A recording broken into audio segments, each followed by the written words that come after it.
একটা সত্য কথা বলি, ছেলেরা কাঁদলে কেউ দেখে না, ছেলেরা ভেঙে পড়লে কেউ বিশ্বাস করে না, কারণ সবাই ভাবে ছেলেরা শক্ত হয়, ছেলেদের কষ্ট হয় না।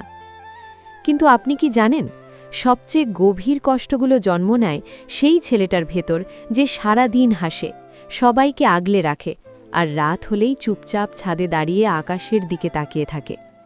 এই ভিডিওটা তাদের গল্প, যাদের ভালোবাসা ছিল নিঃশব্দ, কষ্ট ছিল অদেখা, আর বিদায় ছিল হঠাৎ। আপনি যদি কখনো কাউকে ভালোবেসে নিজের কষ্ট লুকিয়ে রাখেন, তাহলে এই ভিডিওটা আপনার জন্য। 1 সেকেন্ডও স্কিপ করবেন না। ভিডিওটা যদি বুকের ভেতর কাঁপন তোলে, যদি কাউকে মনে পড়ে যায়, কিংবা নিজের গল্প মনে হয়, এখনই লাইক দিন, একজন প্রিয় মানুষের কাছে শেয়ার করুন, আর এমন বাস্তব ইমোশনাল গল্প পেতে সাবস্ক্রাইব করে আমাদের সাথেই থাকুন। 1, সে সবসময় শক্ত থাকার অভিনয় করেছে। ছেলেটার সবচেয়ে বড় ভুলটা ছিল সে সবাইকে বিশ্বাস করাতে পেরেছিল যে সে খুব শক্ত। সমস্যা হলে সবাই তার কাছেই আসত। কেউ কাঁদলে সে কাঁধ বাড়িয়ে দিত, কেউ ভেঙে পড়লে সে বলতো, চিন্তা করিস না, সব ঠিক হয়ে যাবে। কিন্তু কেউ কোনোদিন তাকে জিজ্ঞেস করেনি, তুই ঠিক আছিস তো? সমাজ ছেলেদের ছোটবেলা থেকেই শেখায়, কাঁদবি না, দুর্বল হবি না, কষ্ট পেরে চেপে রাখবি। এই শেখানোটা একসময় অভ্যাসে পরিণত হয়। ছেলেটা ধীরে ধীরে নিজের কষ্ট লুকাতে শিখে যায়। সে বুঝে যায়, কষ্ট দেখালে গুরুত্ব পাওয়া যায় না, বরং দুর্বল ভাবা হয়। মেয়েটার সামনে সে কখনো ভেঙে পড়েনি, কারণ সে ভয় পেত যদি একদিন দুর্বলতা দেখিয়ে ফেলে, তাহলে হয়তো তার চোখে নিজের মূল্য কমে যাবে। তাই সে হাসত, মন ভাঙলেও হাসত, অবহেলা পেলেও হাসত।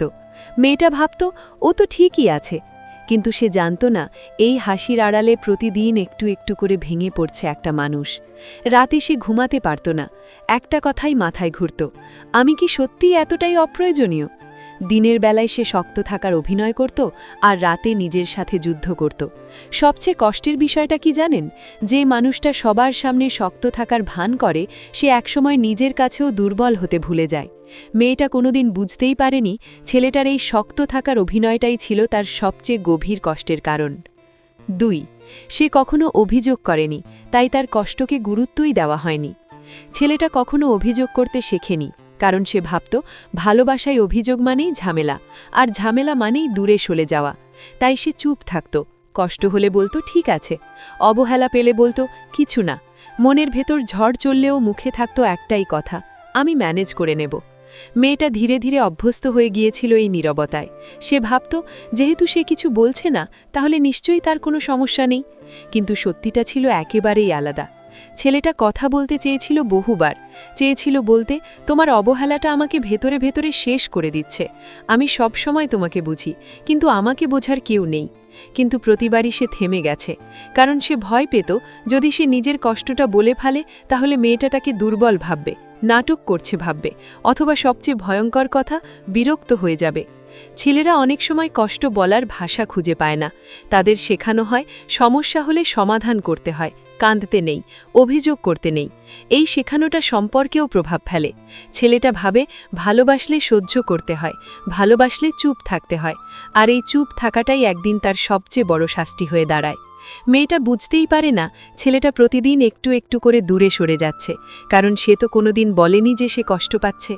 একদিন হঠাৎ ছেলেটা বদলে যায়, আগের মতো কথা বলে না, খোঁজ নেয় না, আবেগ দেখায় না। তখন মেয়েটা অবাক হয়ে ভাবে, ও এমন কেন হয়ে গেল?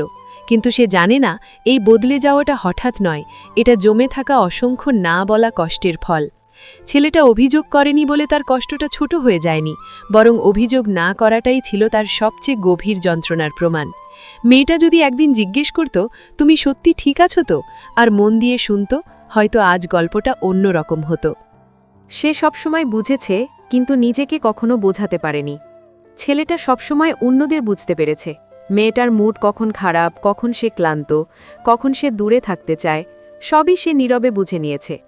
মেয়েটা কথা না বললেও ছেলেটা বুঝে যেত আজ তাকে বেশি কিছু জিজ্ঞেস করা যাবে না। মেয়েটা দেরিতে রিপ্লাই দিলে সে নিজেকে বোঝাতো, হয়তো ব্যস্ত আছে। এই বোঝাপড়াটাই একসময় তার অভ্যাস হয়ে গিয়েছিল।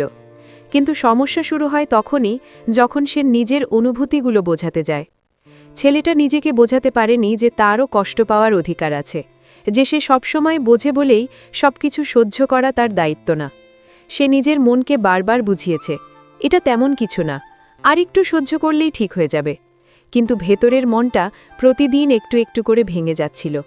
ভালোবাসার নামে সে নিজেকে এতটাই হারিয়ে ফেলেছিল যে একসময় সে বুঝতেই পারেনি সে কি চায়, সে কি অনুভব করছে, সে আসলে কতটা ক্লান্ত। মেয়েটা যখন অবহেলা করত, ছেলেটা সেটাকেও যুক্তি দিয়ে ঢেকে দিত। যখন গুরুত্ব দিত না, সে নিজেকেই দোষ দিত, হয়তো আমারই বেশি চাওয়া। এই নিজেকে দোষ দেওয়াটাই ছিল সবচেয়ে ভয়ঙ্কর, কারণ সে কখনো ভাবেনি সমস্যাটা তার ভেতরে না, সমস্যাটা সম্পর্কের ভারসাম্যে। ছেলেটা সবসময় বুঝেছে, কিন্তু নিজের জায়গাটা বোঝেনি, নিজের সীমা আঁকেনি, নিজের কষ্টের পক্ষে দাঁড়ায়নি। একদিন সে হঠাৎ চুপ হয়ে যায়, আর তখন মেয়েটা ভাবে ও আগের মতো নেই কেন। কিন্তু সে জানে না এই চুপ হয়ে যাওয়াটা নিজেকে বোঝাতে না পারার শেষ ফলাফল। ছেলেটা যদি একদিন নিজেকে বোঝাতে পারত যে ভালোবাসা মানে শুধু বোঝা না, ভালোবাসা মানে নিজেকেও আগলে রাখা, তাহলে হয়তো আজ এই গল্পটা এতটা কষ্টের হতো না।